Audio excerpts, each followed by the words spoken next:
We have evidence of a sophisticated surveillance operation, continuous tracking of millions of devices. It's happening all over California and other states as well. And I need you to understand, this is just the beginning. Your phone is the ultimate spy. It's constantly communicating with other devices, other Wi Fi networks, GPS satellites. Like, I was already concerned enough. And then I watched Danks' video.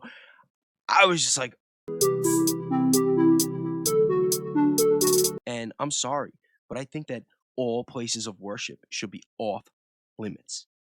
Off limits. If a Walmart or a Best Buy or a Target or one of these big corporations wants to use geofencing so that they could try to sell us more stuff, even that should be regulated. But whatever. I mean, that's what we're going to get for living in a capitalist society. But places of worship, whether it's a church, a synagogue, a mosque, should be off limits. Shout out to Danks. He knows way more about this than me.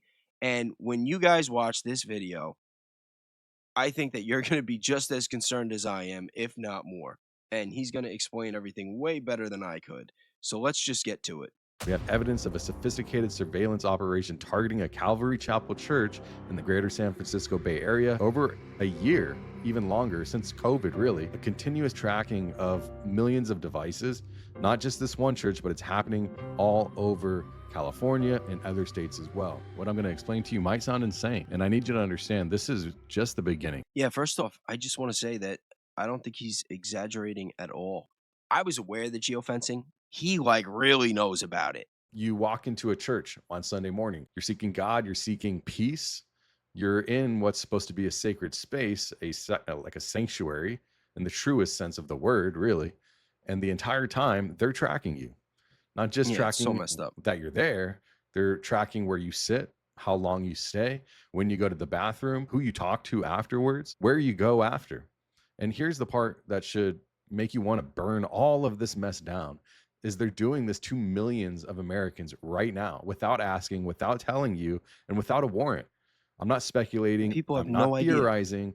I am telling you, I have documents, public records as well, showing foreign governments paying hundreds of millions of dollars to geofence American churches and use AI technology manipulation and search engine optimized manipulation to make you see whatever they want you to see from the bias of the geofencer themselves. The people that are doing this, they claim that they're defending Christianity in regards to changing how you think. And what I'm going to show you is going to make you change how you think about your phone.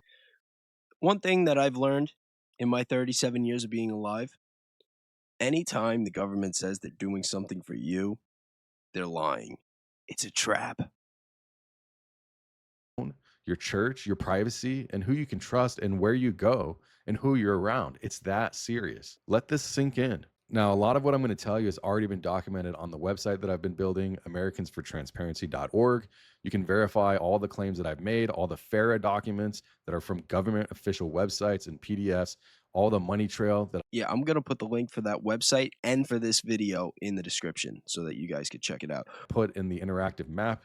We have evidence of a sophisticated surveillance operation targeting a Calvary Chapel church in the greater San Francisco Bay Area over a year, even longer, since COVID, really. A continuous tracking of millions of devices, not just this one church, but it's happening all over California and other states as well. So this diagram right here shows the way a geofence works, right? It'll sit around an entire parcel, a parking lot, for example, the lawn, everything, and another around just the buildings, sanctuaries, classrooms, the bathrooms, everything within this location. Every person who walks through that invisible wall has their phone literally tracked without their knowledge or their consent. Now, this has been happening for data and the ability to sell advertisers data, but now they're using this to manipulate the way you think about the world around you. The technology I need you to understand is not about any particular church. This is just a way for them to get to millions of people. This is actually about the technology they're using to deploy this. And it's a methodology being deployed nationwide against mostly religious communities. Once you understand the full scope of this,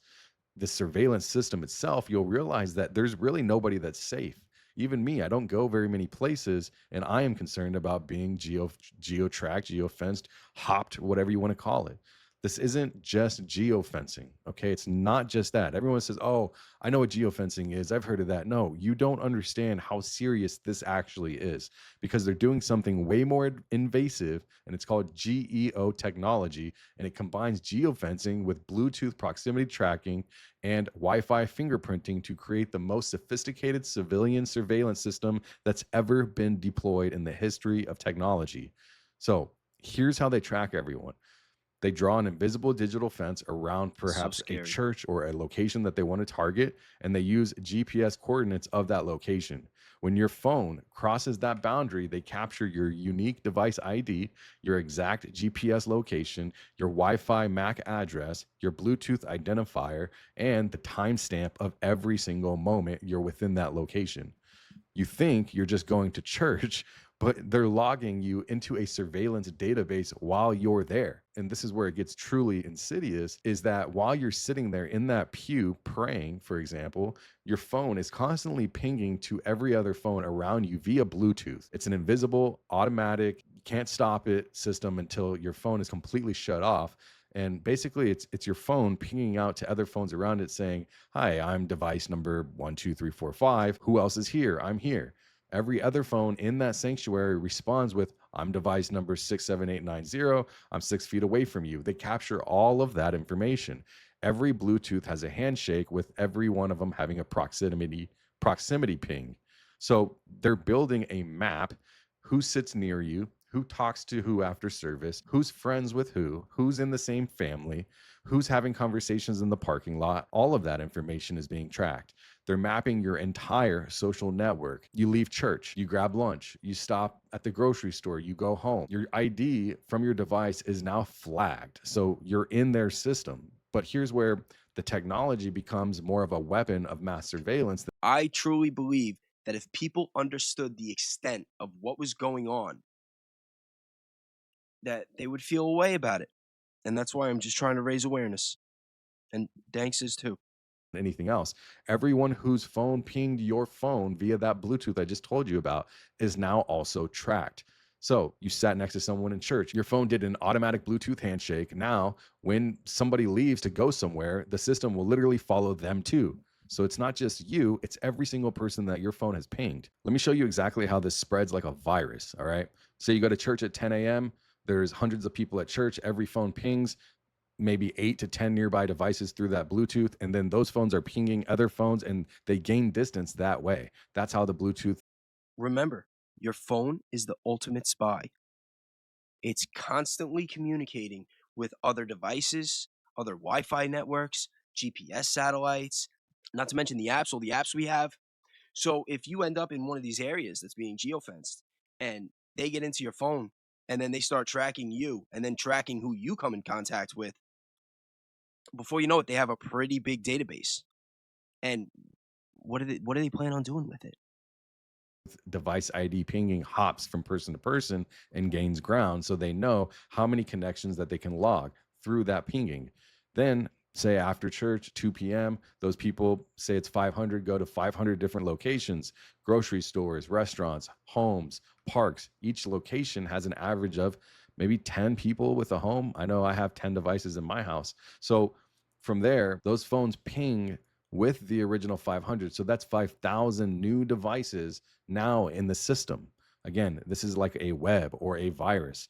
And then the next day, you go to work or you go to school or you go somewhere else. Those original 500 plus the new 5,000 tracked devices equal 5,500 tracked devices. And now that you've gone to work or school, each encounters an average of maybe 15 to 20 to 50 to 100 people, depending on what you do. That could easily be up to 100,000 new devices tracked. So by Wednesday, And that means that people that don't even go to church, everybody's being affected by this.